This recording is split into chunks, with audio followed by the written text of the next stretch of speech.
Charles carried the red dispatch box into the morning briefing himself. He placed it at the head of the conference table, leather settling against oak. No aide carried it for him. No secretary reached across to take it. The king held this one close because he already knew where it was going. The room held 6 people that morning. William sat 2 chairs to his right, reviewing a printed schedule. The other 4 waited for the standard daily review, coffee cooled in porcelain cups. But Charles did not begin with the schedule. He did not open the box. He opened with a statement instead. William would assume control of all daily royal operations, appointments, senior briefings, public strategy, and principal engagements would move under the prince's authority. Effective immediately, William's pen stopped moving. He looked at his father across the table. The other 4 people in the room did not look at each other. They looked at the box. William asked one question. He asked if this was temporary. Charles paused. The pause itself carried meaning. Because a temporary arrangement requires no pause, a permanent one does. He said there was no planned end date. The silence after that answer was the first evidence that something genuine had shifted. A temporary measure comes with an exit. An open-ended transfer comes with a direction. And the direction pointed forward, away from the father toward the son. Charles then placed 3 objects in front of William, one at a time. First, the ceremonial key to the private office, set down with a small click against the wood. Second, the senior briefing folder marked with that morning's date, positioned squarely beside the key. Third, the dispatch box itself, pushed across the polished surface until it came to rest directly before the prince. No hand lingered on it, no qualifying instruction followed. The objects carried their own explanation. William placed his right palm flat on the red leather. He did not open the box. He did not lift it from the table. He held it in place the way you steady something that might otherwise slide further than intended. His fingers pressed down slightly. The leather gave under his hand.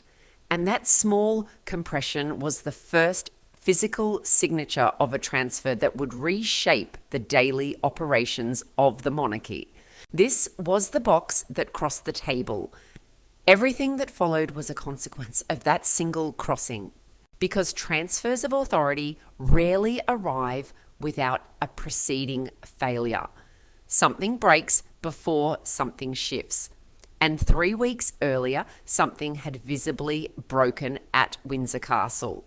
A formal evening reception for visiting Commonwealth representatives had collapsed into operational disorder. The household staff, working from a twice-revised schedule, issued contradictory instructions about guest routing. One deputy directed arrivals through the east corridor, while another held them at the west entrance. Timing sequences overlapped. The catering team set the secondary reception room 30 minutes early, while the primary hall stood empty. Orders crossed, corrections multiplied, staff froze. Charles stood near the entrance hall, flanked by 2 aides. He saw the confusion developing. He understood that a single clear instruction would resolve it. And he hesitated. The hesitation lasted perhaps 4 seconds. But 4 seconds in a reception line with cameras and foreign dignitaries waiting is an eternity of visible uncertainty. His aides looked at him. He looked at the corridor. The moment stretched and thinned and did not resolve. William was standing 12 meters away near the secondary entrance. He saw the freeze happen. He did not wait for permission. He walked to the deputy master of the household and gave one instruction. Hold all arrivals at the west entrance for 90 seconds while the east corridor clears. It was simple. It was immediate. It was correct. The deputy relayed the instruction. The corridor cleared. Arrivals resumed in sequence. The reception recovered within 2 minutes. Guests noticed nothing unusual. The household staff noticed everything. Therefore, what appeared in the days after that reception was a quiet but unmistakable rearrangement. Officials who had previously routed questions through the King's private secretary began copying William's office. Briefing summaries that once went exclusively to Charles started arriving with a second address line. Meeting requests shifted. Draft schedules were sent to the Prince's team for review before reaching the King's desk. The infrastructure of daily command was migrating. It was migrating because competence has its own gravity. People orient toward the person who solves the problem. They drift toward the voice that answers without hesitation. And William had answered without hesitation while his father had stood still. The migration was not hostile. It was organic. Authority was flowing toward the person most willing to use it. Charles watched this migration happen over the following 2 weeks. He saw his son's name appearing on documents that had once carried only his own. He watched aides adjust their body language in meetings, turning slightly more toward William's chair. He observed the small recalibrations of attention that accumulate when one center of authority begins dimming and another begins strengthening. What Charles felt during those 2 weeks was something more specific than jealousy and more painful than pride. It was the experience of watching competence confirm what exhaustion had been whispering for months. The daily machinery was already adjusting. Officials were already repositioning. The question was whether the King would shape this transition deliberately or simply endure it as it happened around him. He chose to shape it. That is why the morning briefing occurred as it did. That is why the 3 objects were placed on the table with such deliberate ceremony. Charles was not collapsing under pressure. He was deciding under pressure. But the distance between those 2 descriptions was thinner than he wanted it to be. He knew others would struggle to see the difference. Anne learned about the transfer after it was already complete. No one had telephoned her. No memo had been circulated to senior family members. She arrived at the palace that afternoon and found the briefing structure reorganised. William's name appeared on cover sheets where Charles's had been printed that morning. The diary she had been sent the previous evening was already obsolete. Her scheduled meetings had been reassigned to new time slots without her input. She said nothing to the staff. She walked through 2 corridors and up 1 flight of stairs to the King's private study. She entered without knocking. She closed the door behind her. For the next 40 minutes, the corridor outside that room heard nothing. Anne understood that volume would accomplish less than sustained, quiet pressure. What she asked her brother was precise. She wanted to know whether this was protection or surrender. She wanted to know which instinct had driven the decision, the parental one or the exhausted one, because the answer would determine whether the transfer served the institution or merely relieved the man who led it.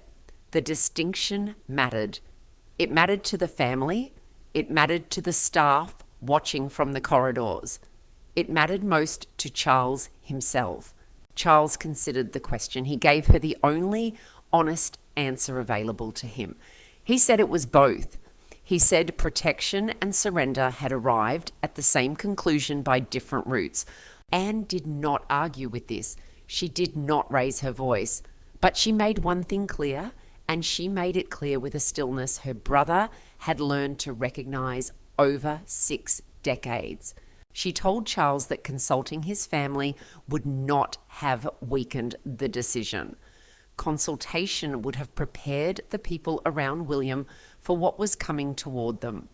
By acting alone, Charles had ensured that every person affected would receive the news as a surprise.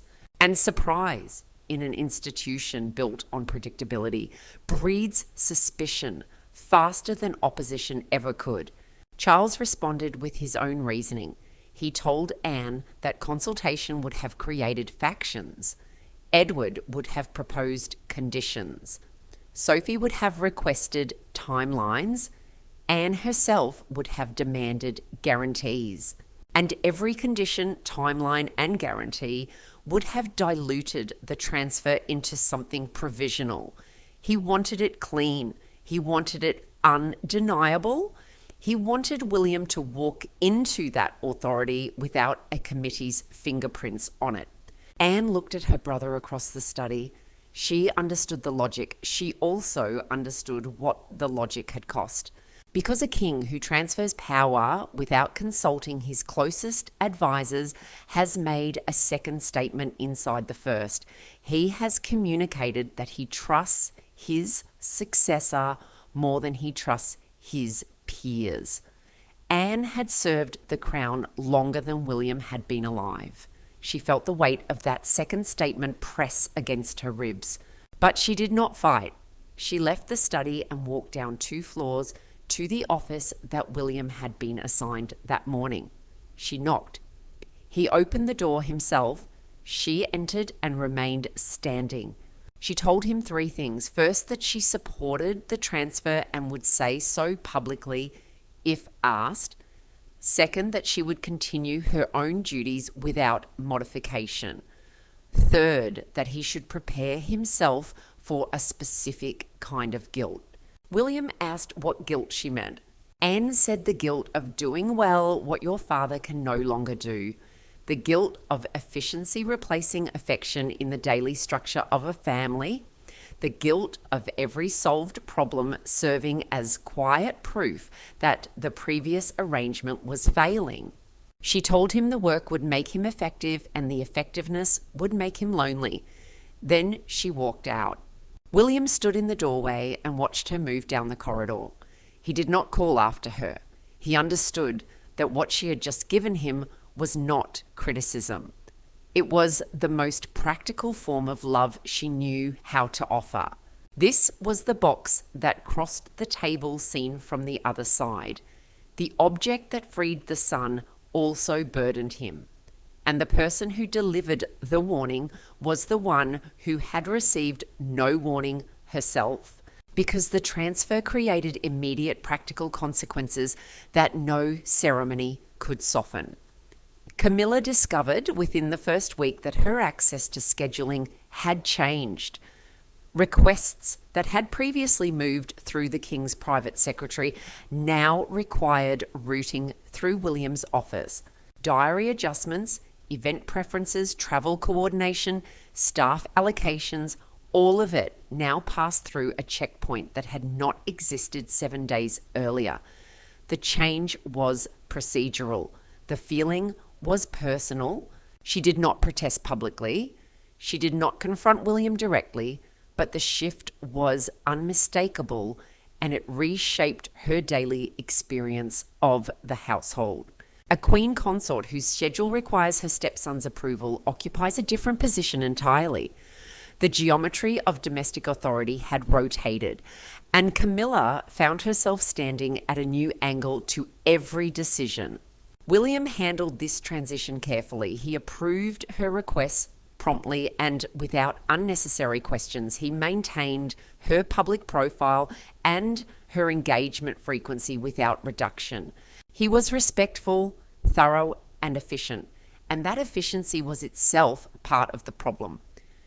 Respect delivered through a system feels different from respect delivered through a relationship. Camilla now received her access as a managed outcome. Meanwhile, the public calendar began reflecting William's organisational instincts. Events were spaced more evenly across the week. Briefing documents were restructured so that essential information appeared on the first page. Preparation materials arrived 2 days earlier than they had under the previous system. The household staff found their working days more predictable. Morale stabilised. Communication improved. The daily operation of the monarchy ran measurably better under the prince. This was observable. It was undeniable. and every improvement was a small wound to Charles. He did not speak about this. He did not need to. The evidence accumulated in ordinary moments, visible to anyone paying attention. A media coordination issue resolved before lunch that would have consumed his entire afternoon. A diplomatic scheduling overlap corrected before it reached the Foreign Secretary's desk. Small efficiencies, obvious improvements, things that made one question unavoidable. Why had he waited this long? Therefore, the backfire was built into the success itself. The Windsor reception that had triggered the transfer became a mirror Charles could not stop examining. He returned to it mentally at unexpected moments. Officials had turned to William. The prince had answered without checking with anyone, and the king had stood 3 meters away, watching his own authority relocate in real time. The reception had been rescued. His son had done the rescuing, and the rescue had been the clearest possible evidence that the existing structure was no longer adequate. The evening that proved William ready was the same evening that proved Charles was not. That symmetry was the cruelest part. Success and failure had shared the same room, the same hour, the same corridor. Charles sat in his study on the 7th evening after the transfer.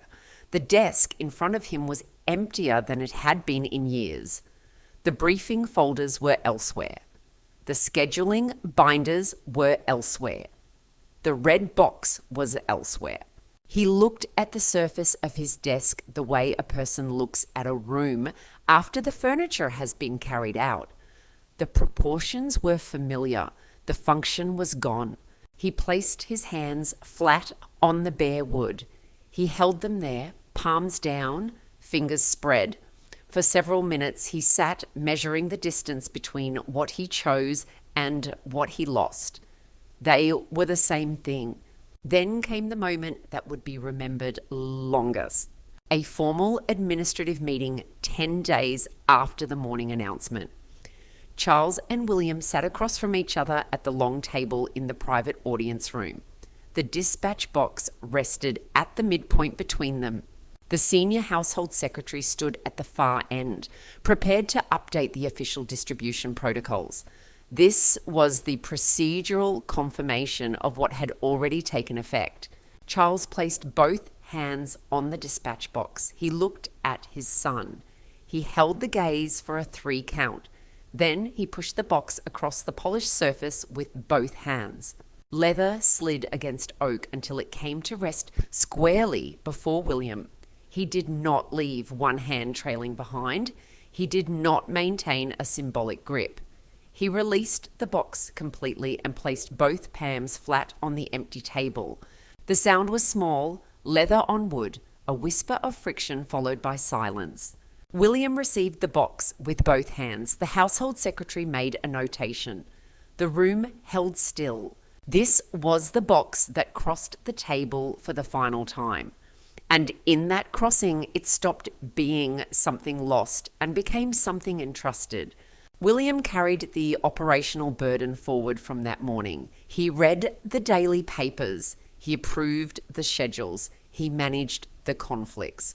He handled the compromises, the staff disputes, and the small daily recalibrations that keep a monarchy functioning as a living institution. He did it well, and every sign of his competence reminded his father of the distance between what Charles had once been and what he had become. The winner's prize was public visibility. William's strength was on display every day. His father's withdrawal was therefore also on display. You cannot celebrate the heir without acknowledging what the predecessor released. Every headline noting the prince's efficiency carried an unwritten footnote about the king's limitations. William paid for his new authority with a steady knowledge. His success was measured against his father's fatigue, and the measurement would never stop. Anne watched all of this from her particular vantage. She continued her duties without change. She attended her engagements. She offered William operational support when asked and stayed silent when not. What became clear over the following weeks was something she had never spoken aloud. It reframed every moment of her confrontation in the king's study. Her fury had never been about the transfer itself. She believed in William's readiness. She trusted his judgment. Her anger had been about what Charles had failed to provide alongside the authority. He had given his son power without preparing him for its personal cost.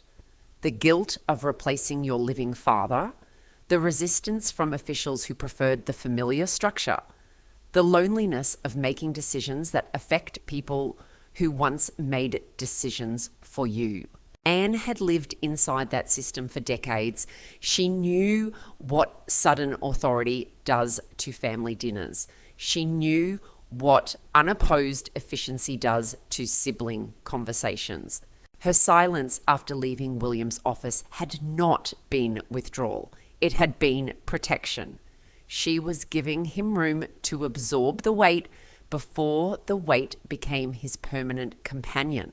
But protection is also a kind of faith. Anne believed William could carry the weight. She simply wanted him to know what it would feel like before it settled permanently on his shoulders. On a grey Tuesday morning, 3 weeks after the transfer, Charles and William left the palace together for a public engagement. The car waited at the private entrance. Staff held the doors. Charles walked half a step behind his son as they crossed the stone courtyard. At the car door, Charles paused. He placed one hand on William's shoulder. The touch lasted 2 seconds. Then he removed his hand and directed his son forward with a small motion. Step ahead. Go first. William moved forward. He reached the open car door, but he did not climb in. He turned slightly and stood at the threshold, waiting. He remained there until his father reached him. Then they entered the car together, side by side. The crown had passed through exhaustion, tempered by trust. The dispatch box had found its new keeper, and the old keeper had found something harder than authority and quieter than power. He had found a specific, irreducible peace, the peace of watching someone he raised do the work he could no longer do, and do it well enough that the loss felt